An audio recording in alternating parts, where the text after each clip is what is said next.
Welcome to the CBS Radio Mystery Theater Archives, the only YouTube channel which has the original classic episodes of the CBS Radio Mystery Theater in order with no ads. Thank you for listening, and now, enjoy the show.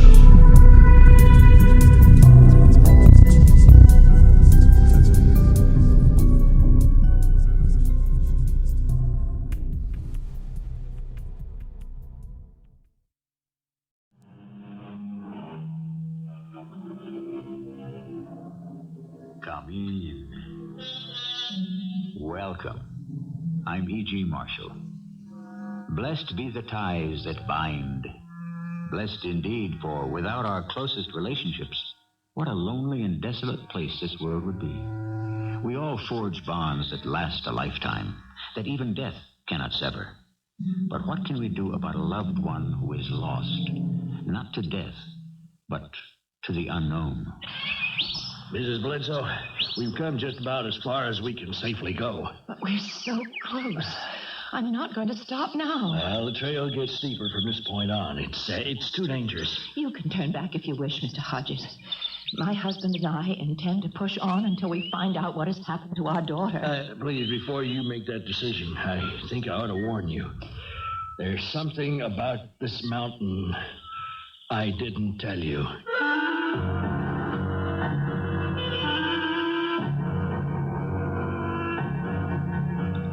Our mystery drama, CAQUETA, was written especially for the Mystery Theater by Percy Grainger and stars Marian, Seldes, and John Beal. I'll be back shortly with Act One. Missing, presumed dead. How often we've heard that phrase. How helpless it makes us feel. When even the certainty of death is denied us, what is left? To live in hope? But after a while, hope can become its own kind of prison. And then what? Either we must accept a fatalistic point of view or take the only initiative open to us. Morning, Miss Bledsoe. Anything for us today, Andy? Yeah, first of the month again. Bills.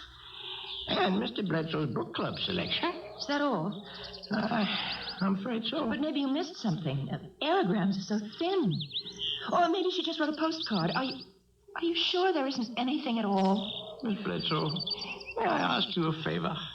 What? I've walked this route a long time, known you folks a lot of years. Ever since Jill was a baby. I know that, Andy. It's just that, well, I'd appreciate it if you wouldn't be down here anymore by your mailbox when I come along. It just ruins my day to have to give you the same news. But we haven't heard a word from Jill in 6 months. I'm sure that as soon as the State Department finds out anything, they'll let you know. They don't care. They're not interested. You don't know that. After all, where was it she disappeared? In South America someplace, wasn't it? The Andes Mountains. In Ecuador. Oh, yeah. That's just pretty isolated terrain, isn't it? Even worse than the backwoods in New Hampshire here. And wild, too. Oh, I'm sure if the government had really wanted to, they could have found her by now.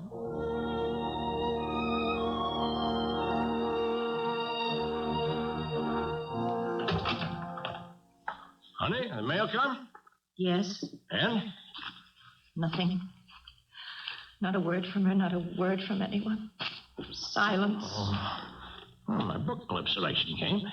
My old colleague, Professor Morrison's latest work, Latin American Perspectives. Don, I want to talk to you. But I'm already late for work. Have you stopped caring that Jill has disappeared? I don't see what more we can do, Margaret. We've written the State Department, our congressman, our senator. They've assured us they're doing all they can to find her. But I don't think they are. Something's wrong somewhere. The first time I wrote the State Department, they answered me within 2 weeks, remember? They'd been able to trace Jill's movements to that city in Ecuador, Arabella. She checked in there with the American consulate, just like they ask all Americans traveling in remote places to do. I mean, so that if something happens to them, they know where to start making inquiries. Now, that was 4 months ago. And since then, we've heard nothing, not a word. We've written them over and over. All our letters have been answered. Answers? You call these answers? They're form letters. It's a meaningless sincerity. Because they haven't anything to tell us. Why not? I don't know. Well, I think there's something very deliberate going on. Jill was a strong, healthy 23-year-old girl. She lived in South America for 3 years. She traveled there. She knows how to take care of herself. A girl like that just doesn't vanish. I think we're facing a conspiracy. Oh, Margaret, that's unfair. Conspiracy of indifference or incompetence. I don't know which is worse. We're just the little people. Who has to pay attention to us? Now, you're not at a town meeting, Meg. You don't Why are people always away from their desks when I call? Why do my calls go unreturned? Either something is going on or nothing is going on, and I'm just at the end of my patience. What else can we do? We can go down to Washington ourselves. You mean in person? What's the name of that man we've been writing to? Here, Carl Cobb, Special Assistant in Latin American Affairs. Why, look at this. Even in the replies he's deigned to make us, even his signature is rubber stamped. You know, I sometimes wonder if people like this even exist. Of course they do. What more can he possibly tell us in person than he's told us already? Well, that's what I want to go to Washington to find out.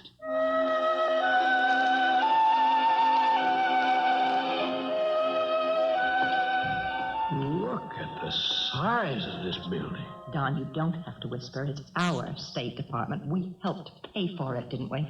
I wonder if anyone ever gets lost in all these corridors. Oh, I'm sorry. That was a bad choice of thoughts. Are you watching on your side for Mr. Cobb's office? You know, a building this size uses as much electricity as the entire city of Troy, New York. Here it is. 212. Mr. Cobb? Well, there's no one here. Mr. Cobb? Yes, right here. Mr. and Mrs. Bledsoe, is that right? Yes? That's Carl Cobb. When they called me from the front desk, I just went in the next room there to pull your daughter's file. You have a file on Jill? Oh, yes, of course. At the time she disappeared, she was traveling under a passport issued by our department, and that makes her our responsibility. Let's see. Donald and Margaret Bledsoe. Is that correct? And your daughter's name was Jill. Was? I beg your pardon? You said was. I did? Why? Oh, I'm really terribly sorry. Just a figure of speech. Without thinking. Mr. Cobb, my husband and I have driven down here all the way from Peterborough, New Hampshire. Oh, well, you're New Englanders then. And we want to know what is being done to find our daughter. The disappearance of U.S. citizens traveling abroad is a regrettable occurrence. Our last communication from her was from Arabella, Ecuador. Well, in most cases, there's Did you say Arabella? Yes, I looked it up on the map. It's at the foot of Mount CAQUETA in the Andes. Yes, of course, yes, that's what it says right here in the file, Arabella. I remember now. Well, anyway, in most cases, there is little we can do beyond passing on what information we have to the local authorities. We sent you photographs and even some samples of her handwriting. Well, these would have been forwarded to our consular representative there, Mr. Raymond Hodges. Yes, here's that information. They were sent down on October 2nd of last year. And you've heard nothing from him? Well, apparently not. Tell me, was your daughter with a group? No, she was traveling alone. Alone? Jill's lived in Latin America for 3 years. She teaches school. She speaks Spanish and Portuguese fluently. She's quite able to take care of herself. She's traveled alone every summer. Well, still, it's hardly advisable. People don't just vanish. Ah, but unfortunately, sometimes they do, Mrs. Bledsoe. Not my daughter. What's the matter with Arabella? I beg your pardon? If I'm not mistaken, you did something of a double take a moment ago when I mentioned it. Well, it's nothing in particular. We didn't drive this distance to get more of a runaround, Mr. Cobb. If it's necessary, we will go to your superior. Well, I didn't want to alarm you unduly. Well, please do. It's better than nothing. Well, this isn't the first time that the town of Arabella has appeared in our files. Over the past 2 years, if my memory serves me, close to half a dozen U.S. citizens have disappeared in that vicinity. What's happened to them? We don't know. But apparently it's not just U.S. citizens. Several people from other nations have disappeared there as well. Well, what does your man down there, this Mr. Hodges, have to say about all this? Nothing. There's people vanished. There's no evidence, no clues, not a trace. The only thing they seem to have in common is that they've all set out to climb Mount CAQUETA. That's what Jill said she was planning to do in her last letter. But then why aren't people warned away from this mountain? Well, no, I'm sure they are, Mrs. Bledsoe, but for some people, a warning is an invitation. I am sorry I can't tell you anything more encouraging. If we receive any word at all, I'll of course, I'll let you know immediately. That won't be necessary, Mr. Cobb. Why not? I'm not at all satisfied by this conversation, nor is my husband. It sounds to me as if your man down there, this Mr. Hodges, isn't very much on the ball. Clearly, the only way we're ever going to find out what has happened to our daughter is to go to Arabella in person.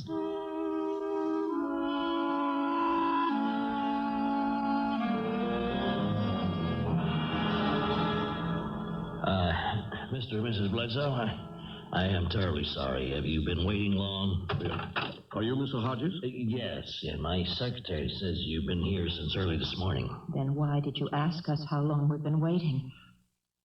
Oh, well, I'm sorry. You see, I'm something of a camera buff, and I have been working in my dark room most of the night. Oh, well, forgive us for disturbing you, I'm sure. That's all right. What can I do for you? We're the parents of Jill Bledsoe. Oh, yes, of course. One of the persons who has been reported missing. We'd be interested to know what steps have been taken to find her. Have search parties been sent out? I'm just afraid we don't have the manpower for that. What about the local police? And their responsibility ends at city limits. You mean in all these months, nothing has been done at all? I'm sorry. When she checked in here, she told me they were planning to backpack up the Ugalde Gorge on Mount CAQUETA. Now, anything could have happened. They? What? You said they? Yes. Someone was with her? Yes, a rather striky-looking young fella. A boy? She didn't mention that in her letter. Who was this person? Well, I don't know. He looked somewhat Scandinavian, tall, fair-haired, very pale skin. And that's the thing I remember about him. It was quite hot at the time, but he seemed totally unaffected. But despite the sun, he wasn't tanned at all. Did he disappear, too? I don't know. I haven't seen him since. Well, that's not like Jill at all to take up with a stranger. Well, maybe he was someone she knew. Well, she never kept any secrets from us. How did this seem to you, Mr. Hodges? It's not up to me to speculate on their relationship. But it did seem as if she were, so to speak, under this man's spell. The deeper one digs, the more digging one often finds there is to do. Examine an open and shut case closely enough, and just possibly you will find a crack in the door. Jill Bledsoe's fate is nothing if not a mystery. But it did seem there was nothing more that could be done.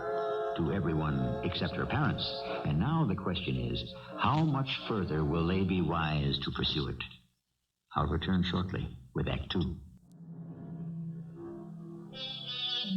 He wandered the fabulous byways of the world and asked only that its wonders be to him unfurled.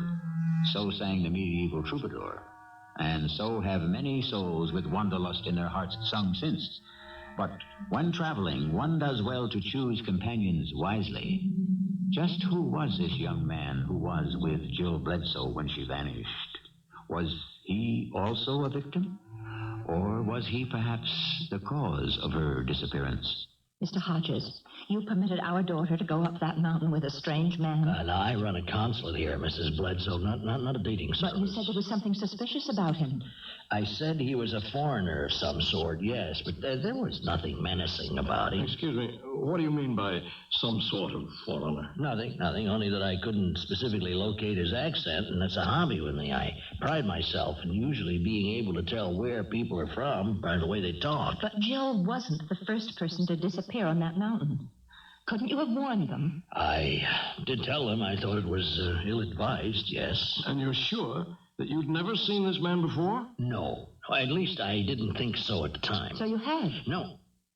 But he did seem familiar to me in some way. I mean, I began to think, well, maybe I had, but I'm sure I haven't. You're not making a great deal of sense, Mr. Hodges. Well, copies of Jill's photograph are in the hands of the local authorities. Now, you can speak to them if you like, but they'll tell you the same thing. Now, people who have gone up Mount CAQUETA have vanished without a trace. I am sorry you made your trek here for nothing. Well, we certainly don't intend to go home now, Mr. Hodges. What do you mean? You say that she and this man went up the Ugalde Gorge? You want to climb Mount CAQUETA yourselves? We're New Englanders. We're quite used to climbing mountains.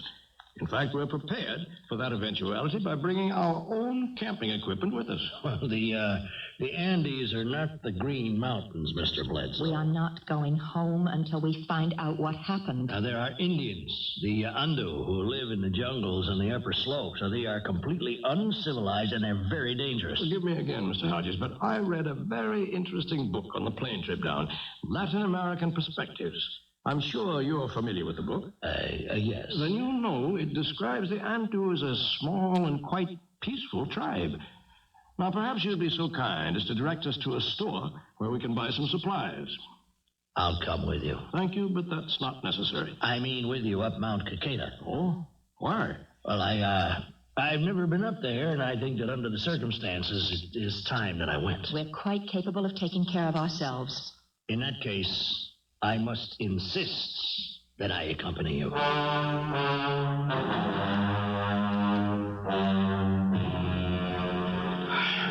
You were right, Mr. Hodges. These aren't the New Hampshire mountains we're used to.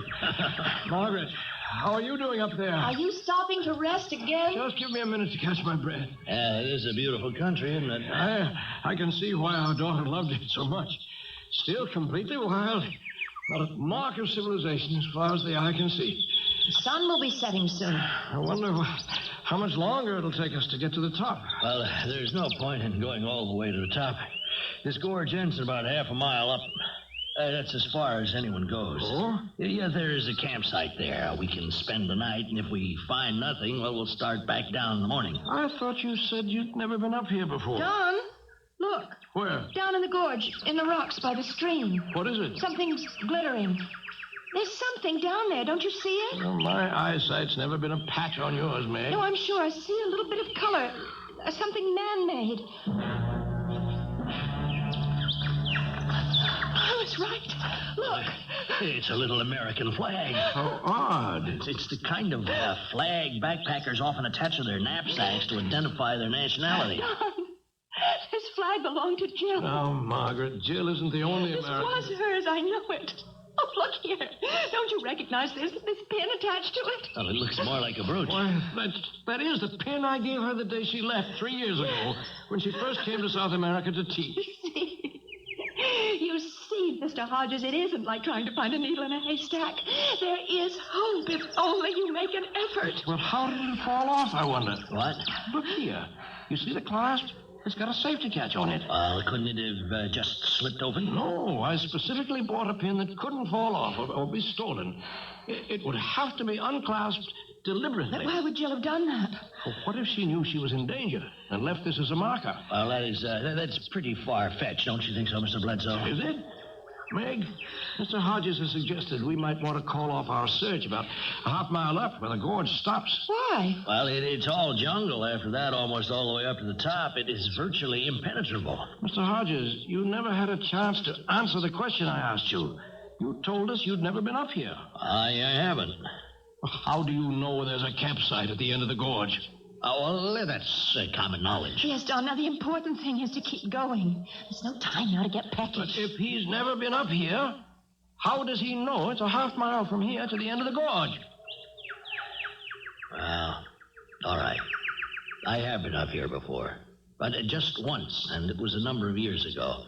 I wasn't in government service then. I was with an anthropological expedition. Why did you lie to us? I lied because I hoped you'd change your mind. We're prepared to keep going until we find out what happened to our daughter. Now, before you say that, I should tell you about this mountain. In the first place, it's volcanic.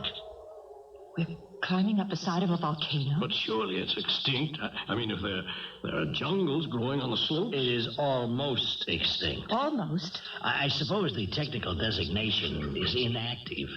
Now, the crater contains a botanical phenomenon due to an atmospheric quirk which creates rain clouds over the area almost daily.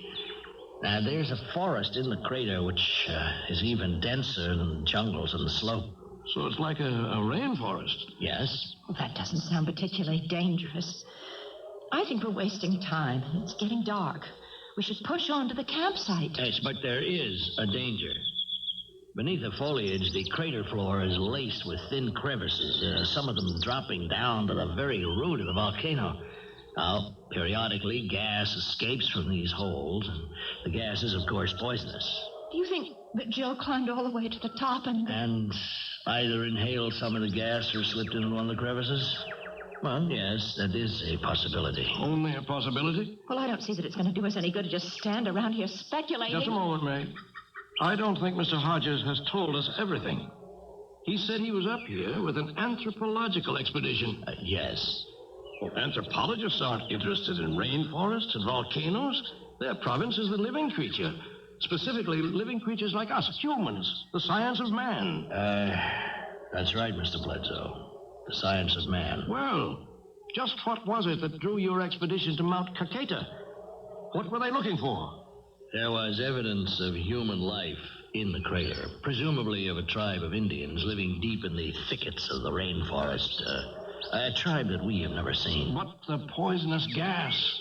How could a group of humans survive unless... Oh, I see. That's right, Mr. Bledsoe.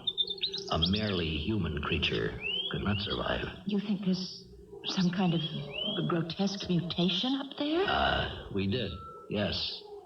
The Ando Indians who live on the slopes above us here have for several years now told stories of incidents, noises, rumblings, tremors, and even flashes of light in the sky over the crater. Well, it sounds like the volcano isn't as inactive as you think.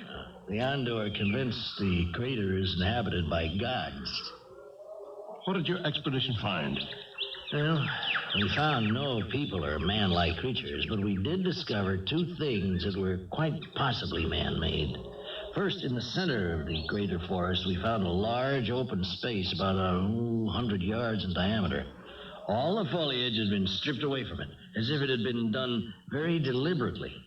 And it is in the shape of a perfect circle. Like perhaps a ritual area of some kind? We took measurements. The circle is precisely to the yard in the center of the crater. Well, that kind of precise placement was common among a number of the pre-Columbian tribes. It was all tied in with astrological calculations. But what other evidence did you find? Shards of what appeared to be an extremely primitive form of pottery. I kept a piece of it myself. Here, if you want to have a look at it. I thought of it as a good luck charm until people started disappearing. It's made of clay, and it's clearly been baked. But there's no trace of any decorative designs. Did you have samples of this dated? Yes. The clay itself is ancient, of course, but the baking process seems to be rather recent. Well, that makes sense, doesn't it? I mean, if this pottery was made by some Stone Age tribe that still lives there. Well, odd, though, if that's the case, that you should find no other traces of this tribe. Well, I think now there's another explanation. And that's what I'm coming up here to check out. And will that explain what happened to Jill? If I'm correct, Mrs. Bledsoe, I am afraid it will.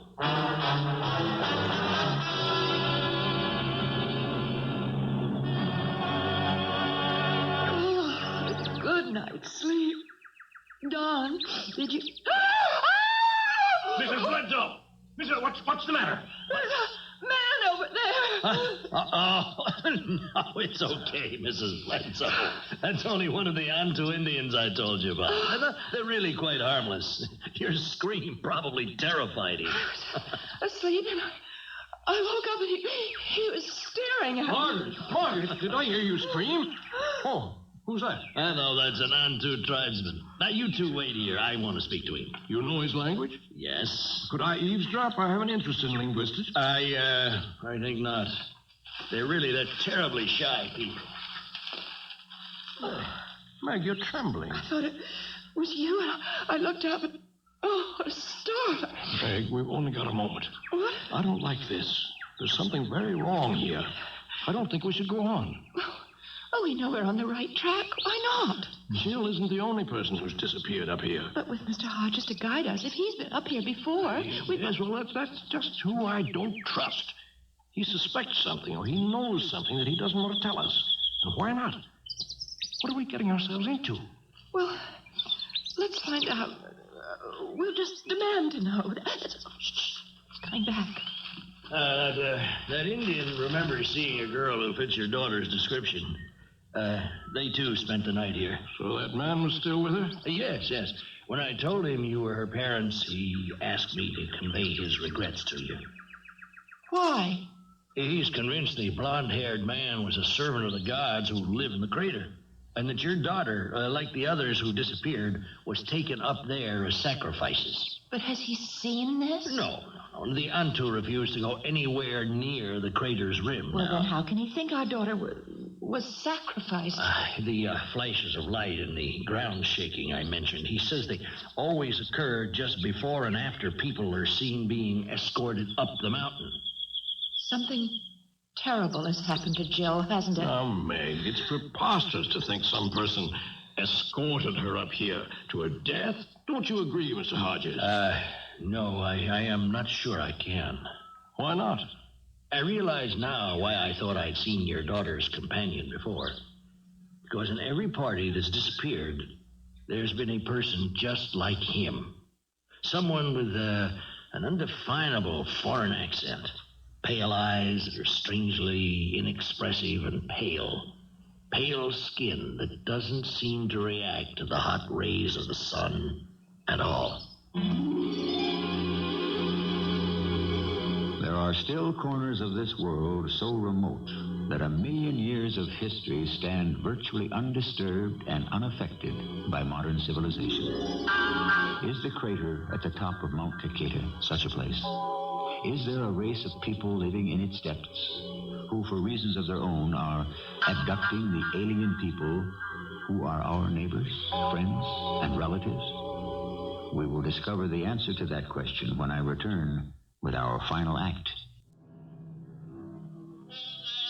What began as two parents' angry inquiry into an apparent case of bureaucratic indifference is rapidly becoming a cautious and somber confrontation with the unknown. The question Don and Meg Bledsoe must now face is whether they will be able to discover what happened to their daughter without her fate becoming their own.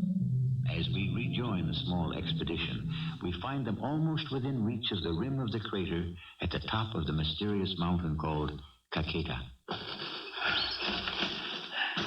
Give me your hand, Margaret. We're almost there. I'll be all right. It's just this air. It's so thin. It's just difficult to breathe. Well, here it is. We've reached the rim. And there it is, through the rainforest. Clouds look like they're just a few feet above our heads. Oh, look how the mist rolls down right into the trees. You can't even see across to the other side. How wide is the crater? It's about 5 miles. I think this must be the most beautiful sight I've ever seen. Like Shangri-La. And to think Jill must have stood where we are now and looked down there. Shall we push on? There's a lot of jungle to cut through before we come to the clearing at the center. Before we descend into the crater, Mr. Hodges, you know what we're going to find down there, don't you? No, not for certain. But you suspect. If I'm correct, I expect to discover that the shard of pottery I showed you isn't pottery at all. Well, then what is it? Just a piece of earth. Now, why would that be so significant? Please bear with me, Mr. Bledsoe. I don't want to say anything more until I'm more certain. But what are we going to find? A race of men who live beneath the ground away from the sun? Oh, what does it matter? The only important question is whether or not Mr. Hodges thinks we can discover what happened to Jill. Yes, I think I can. And if what you suspect is true, will she be alive or dead? Well, that, Mrs. Bledsoe, I'm afraid I won't be able to tell you.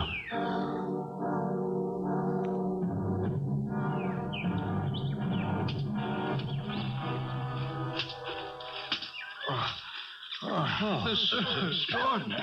Shouldn't we be getting closer to the center? As if we've kept a straight course. I hope so. I don't relish spending the night in this stuff. Look, just ahead.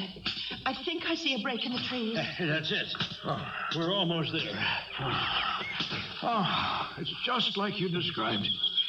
A perfectly open space without so much as a blade of grass. If you two pitch the tents, I'll start making supper while there's still some daylight left. Yes, it's too late now to look around. Excuse me for a few minutes, will you, please? I'll be right back. Where's he going now? I don't know. Just out into the center of the circle. It looks like. Look. He's kneeling down. Is he praying? I can't tell. Don, you don't think he... What? He's acting so strange. You don't think he could be one of these people? Well, it looks like he's just examining the ground. Oh. It is odd. What? The earth in this open area. Hodges said the area gets 200 inches of rain a year. Now, how come this ground is so solid? What's it made out of? Well, it looks like clay, but it's hard as a rock, as if it had been baked. Like pottery? Yes. So that's what he's checking. And what they discovered on their expedition wasn't pottery at all, just pieces of baked earth. Strange. Well, we are practically on the equator. Yes, but we're too high above sea level for the sun's heat to have that kind of power. Yet if the sun didn't do this, what else could? Could the heat have come from below? You mean from inside the mountain? Well, it's a volcano, isn't it? Meg, I know we want to find out what happened to Jill, but I don't think it's safe to stay here. I'm not leaving until I know the answer. She's gone. She's lost to us, Meg. We have to accept that. We know that she came up this mountain, and we know she didn't go back down. Now, she has to be here somewhere, Don. She has to be.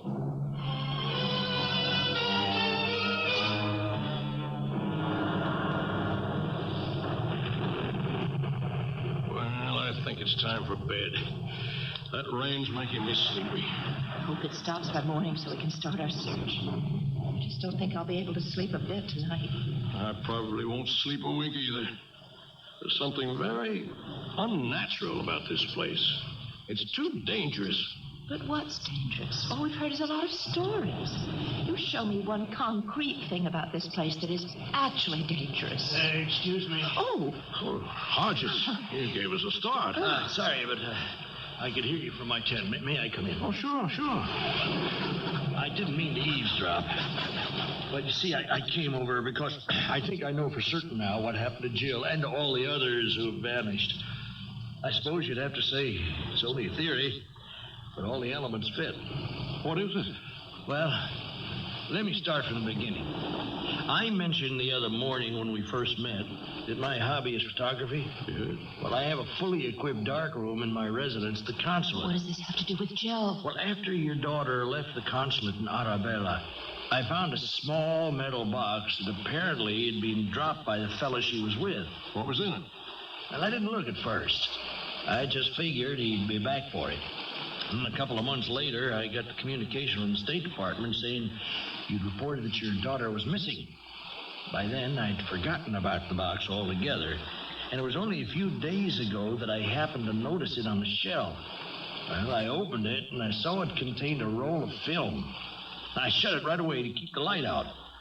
And then, well, my curiosity got the better of me. I decided to develop it. Is that what you were doing when we arrived? Yes. Because I'd opened the box, most of the film was ruined. In fact, only one picture turned out. At first, it didn't seem particularly unusual, but something about it wasn't quite right. What was the picture? It looked like an ordinary photograph. What's that? Let's just put it down. Go on, Mr. Hammond. No, it's too loud. The ground's beginning to shake. It feels like the whole mountain's exploding.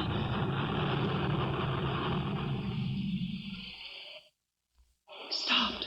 You all right, Meg? What was it? I thought the earth was going to swallow us up. No, I don't think that's it. We've got to get out of here. Mr. Hodges. Don, look at him. Mr. Hodges. Are you all right? I wonder if it's really true then. You know what that noise was?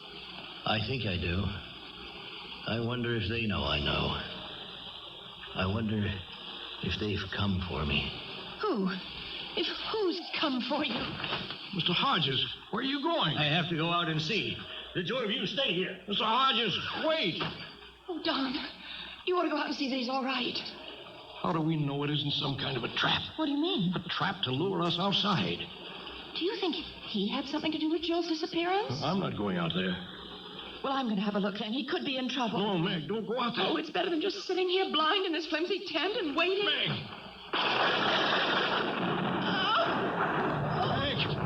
Meg, what happened? Are you all right? See? Something struck me like an enormous bolt of lightning. Here, lie down, darling. My eyes are blind. No, you'll be all right. Listen, there's a sound again. It's starting up again. The ground feels like it's splitting in two. It stopped again. How are your eyes? My sight's coming back. I don't think we're going to make it through the night.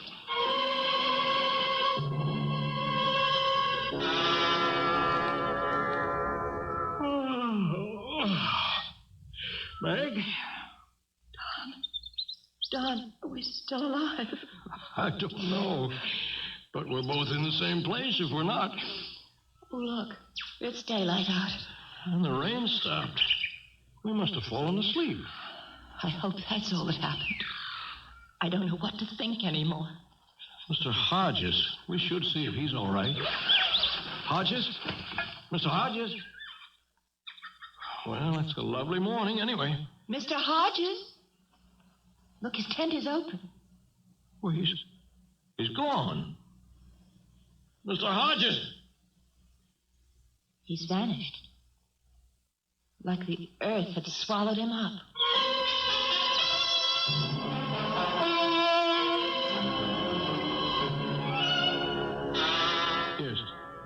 Yes. Thanks very much. Gracias. What time does the bus leave? Not until this afternoon. We'll be able to catch a flight out of Quito tomorrow morning back to the States. How did you sleep? Oh, much better, knowing we'd made it safely back to Arabella. Do you mind terribly that we'll never know for sure what happened to Jill? We know that whatever it was must have been awful. That hurts. But if it's not meant for us to know, it just isn't. I'm going to pay a last visit to the consulate to see if by any chance Mr. Hodges has turned up. That poor man. Yes, just let me finish packing. I'll come with you.